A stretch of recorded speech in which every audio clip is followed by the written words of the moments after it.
ba?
Sacrament of love.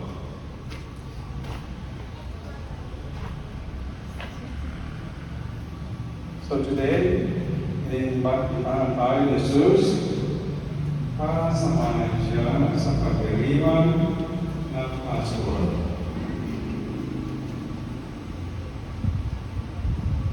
Notice, my dear friends, we started the Mass with the sign of the cross. Pagkatapos ng misa mamaya, walang blessing. There will be no blessing. We go with the path and then we go sa adoration or Blessed Sacrament. Bukas, when we begin our celebration,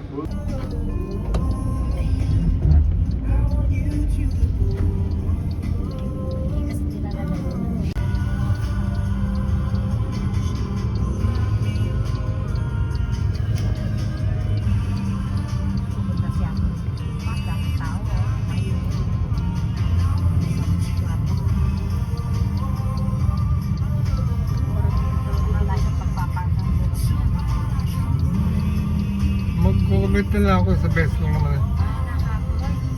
Init-init. Alas 4 daw ng madaling araw siya alis. Ayan siya. Tingnan nyo kasi sa YouTube yung... Tinan sa YouTube, kundi na nga ganyan ang kondisyon.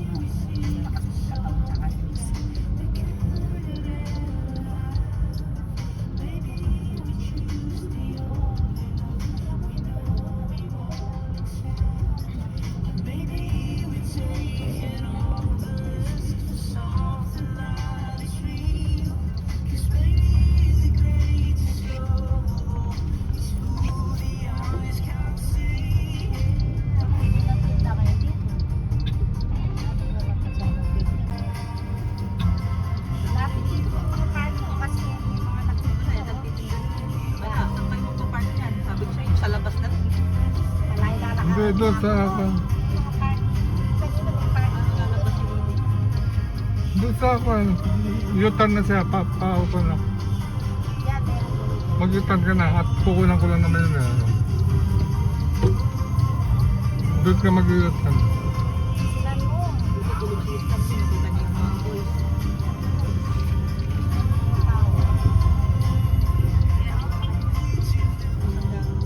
Hindi, wag ka na mag-u-turn ka na. Tricycle. Parang ano naman na to? Ginoko, para pisyo. Dahil dumami, dati lang masyado. Dahil lang ano yan. Manaraw. Pero pag hindi manaraw, hindi ganyan dyan.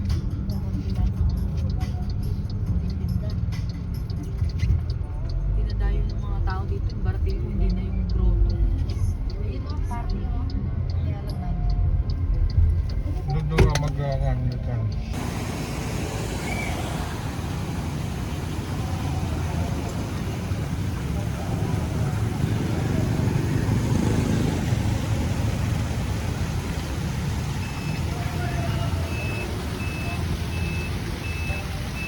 Pagpupugas ng mga mahal sa mga gusto ng pili sa ating pamilya. Pero bago pinugasan po ni Jesus ang paa ng kanyang mga apostol, meron muna po siyang ginawa. Ano po yun? At nagubad ng kanyang panlabas na kasakutan ang nagbigkis ng tuwalya ang ating Panginoon. Kung mamaya, hindi po ako maghuhubad dito. Hindi ko nagagayahin yun. Kasi baka makita po ninyo ang abs ng biglang malaki na siya ay makapagmalikan at matalino. Para mas lalo po natin maintindihan, bibigyan ko po kayo ng halimbawa. Pupunta ka sa kasal, maglilibog ka sa kasal. Siyempre nakabarong ka, pero namulat ang gulong ng sasakyan mo. Bago mo tanggalin ang gulong, hukubarin mo muna ang iyong bagong Tagalog.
Kanina ka mo ay sorry.